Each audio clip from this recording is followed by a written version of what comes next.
വയനാടിനോട് ചേർന്നുള്ള നീലഗിരി ജില്ലയിലെ ഗുഡല്ലൂരിൽ ഇന്ന് കാട്ടാനയുടെ വിളയാട്ടമായിരുന്നു.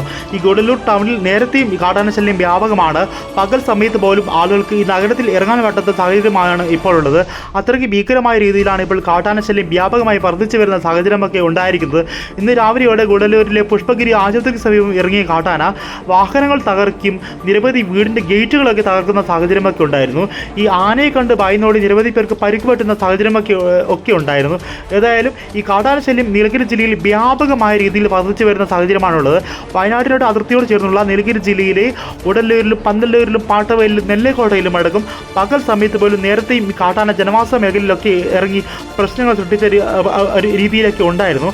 ഇപ്പോൾ ഇത് വ്യാപകമായ രീതിയിൽ വർദ്ധിച്ചു വരുന്ന കാഴ്ചയാണുള്ളത്. ഇന്ന് ഈ കാട്ടാന ഈ നീലഗിരി ജില്ലയിലെ ഉടല്ലൂരിലെ പല ഭാഗങ്ങളിലും എത്തി, ജനവാസ മേഖലയിൽ തന്നെ പല ഭാഗങ്ങളിലും എത്തി നിലയുറപ്പിക്കുന്ന സാഹചര്യമാണ് ഉണ്ടായിരിക്കുന്നത്. വനപാല സംഘം ഈ ആനയെ തുരത്താൻ വേണ്ടിയിട്ടുള്ള ശ്രമങ്ങളൊക്കെ നടക്കുന്നുണ്ടെങ്കിലും ഈ ആന കാട് കയറാൻ തയ്യാറാകാതെ ജനവാസ മേഖലയിൽ തന്നെ ചുറ്റിക്കറങ്ങി നിൽക്കുന്ന ഒരു സാഹചര്യമാണ് ഉണ്ടായിരിക്കുന്നത്. ആളുകൾക്ക് നേരെയൊക്കെ പാഞ്ഞെടുക്കുന്ന സാഹചര്യമാണ് ഉണ്ടായിരിക്കുന്നത്. ഏതായാലും നേരത്തെ ഒരു ചതുപ്പിൽ ആന നിലയുറപ്പിക്കും, പിന്നെ ആളുകൾ ഈ ആനയെ ഓടിക്കാൻ ശ്രമിക്കുമ്പോൾ ഈ വെടികൾക്ക് നേരെ പാഞ്ഞെടുത്ത് ഈ ആന ആളുകളെ ആക്രമിക്കാൻ ശ്രമിക്കുന്ന ഒരു വീഡിയോയൊക്കെ പുറത്തു വന്നിരുന്നു. നമുക്ക് ദൃശ്യങ്ങളിൽ തന്നെ കാണാൻ സാധിക്കും. അക്രമകാരിയായി തന്നെയാണ് ഈ ആന പെരുമാറുന്നത്. ഏതായാലും നീലഗിരി ജില്ലയിലെ ഈ ടൗണിലേക്കും ഉടല്ലൂരിലും നെല്ലേക്കോട്ടയിലും പന്തല്ലൂരിലും അടക്കം പകൽ സമയത്ത് പോലും നേരത്തെയും ആന ഇറങ്ങുന്ന സാഹചര്യമൊക്കെ ഉണ്ടായിരുന്നു.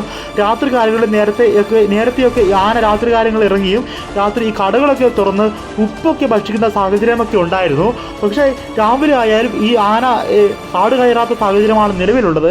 ഏതായാലും വനപാല സംഘം വ്യാപകമായ രീതിയിൽ ആനയെ തുരത്താൻ പരിശ്രമിക്കുന്നുണ്ടെങ്കിലും ഈ ആന കാട് കയറാനൊന്നും കാട്ടിലേക്ക് പോകാനൊന്നും കൂട്ടാക്കാതെ ജനവാസ മേഖലയിൽ തന്നെ ചുറ്റിക്കറങ്ങി നിൽക്കുന്ന സാഹചര്യമാണ് ഉണ്ടായത്. ഏതായാലും നേരത്തെ ഈ രാവിലെ ഇറങ്ങിയ കാട്ടാന ഈ വാഹനങ്ങൾക്ക് കാറൊക്കെ ആക്രമിച്ച് തകർക്കുന്ന ഒരു സാഹചര്യമൊക്കെ ഈ ഗുഡല്ലൂരിലൊക്കെ ഉണ്ടായിരുന്നു. ആളുകളുടെ വീടുകൾക്ക് നേരെ പാഞ്ഞെടുത്ത് ആളുകളെ ആക്രമിക്കാൻ പോകുന്ന രീതിയിലൊക്കെയാണ് ഈ ആനയുടെ ശല്യം വ്യാപിച്ചുകൊണ്ടിരിക്കുന്നത്. തോട്ടം മേഖല കൂടിയാണ്. ആളുകൾക്ക് പകൽ സമയത്ത് പോലും തോട്ടത്തിലിറങ്ങി പണി ചെയ്യാൻ പറ്റാത്ത രീതിയിലാണ് ഇപ്പോൾ നീലഗിരി ജില്ലയിലെ ഗുഡല്ലൂരിലും പന്തല്ലൂരിലും പാട്ടവയലിലും നെല്ലേക്കോട്ടയിലും ഈ കാട്ടാന ശല്യം ഓരോ ദിവസം കഴിയുന്തോറും വ്യാപിച്ചു കൊണ്ടിരിക്കുന്നത്. ഏതായാലും കടുവയും ഒക്കെ പുലിയും ഒക്കെ ഉണ്ടെങ്കിലും ഇപ്പോൾ ഈ പകൽ സമയത്ത് പോലും ആളുകൾക്ക് ജനവാസ മേഖലയായ ടൗണിൽ പോലും ഇറങ്ങാൻ പറ്റാത്ത സാഹചര്യമാണ് ഈ കാട്ടാനയെ കൊണ്ട് ഉണ്ടായിരിക്കുന്നത്. അത്രയ്ക്ക് ഭീകരമായ രീതിയിൽ തന്നെയാണ് ഈ കാട്ടാന ഈ റോഡിലൊക്കെ ഇറങ്ങിയും ഈ നഗരത്തിലൊക്കെ ഇറങ്ങി ആളുകളെ ഭയപ്പെടുത്തുന്ന രീതിയിലൊക്കെ ഓടിക്കുന്ന സാഹചര്യമൊക്കെ ഉണ്ടായിരിക്കുന്നത്. ഏതായാലും ഈ കാട്ടാന ശല്യം നീലഗിരി ജില്ലയിലെ പന്തല്ലൂരിലും പാട്ടവയലിലും നെല്ലേക്കോട്ടയിലും ഗുഡല്ലൂരിലും അടക്കം ഓരോ ദിവസം കഴിയുന്തോറും വ്യാപിക്കുന്ന സാഹചര്യമാണ് കാണാൻ സാധിച്ചിരിക്കുന്നത്.